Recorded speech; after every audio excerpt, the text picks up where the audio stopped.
Good morning! Nagsimbang gabi ako at thank you na kagising ako. Ginising ako ng body ko. Akala ko late na ako.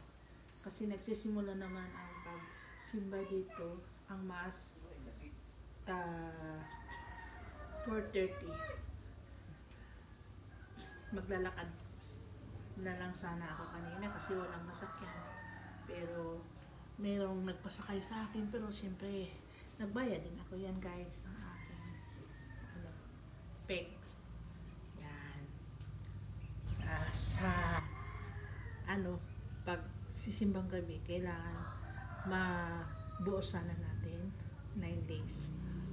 Parang kumbaga kasi 9 days na dinala ng mahal na ina ang Panginoong Jesus. So yun lang. Yan ang aking peg. Okay, good morning. Sana mabuo ko. At ang aking naman, pagsimba ay kumbaga binabalik ko ang lahat ng glory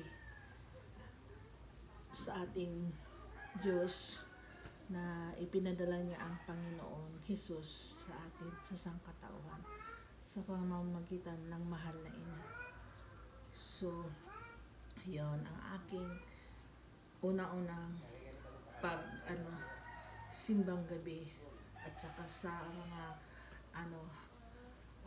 lingguhan naman yung pagpapasalamat ko na kahit paano nakaka-survive ako sa pang-araw-araw na buhay ko sa mga pangangailangan. So yun guys, dapat tayo magpasalamat at purihin natin ang ating mahal nga amay, ang Panginoong Jesus. At huwag din natin kalimutang magpasalamat sa mahal na ina at sa banal na Espiritu. Okay, yun lang. Good morning.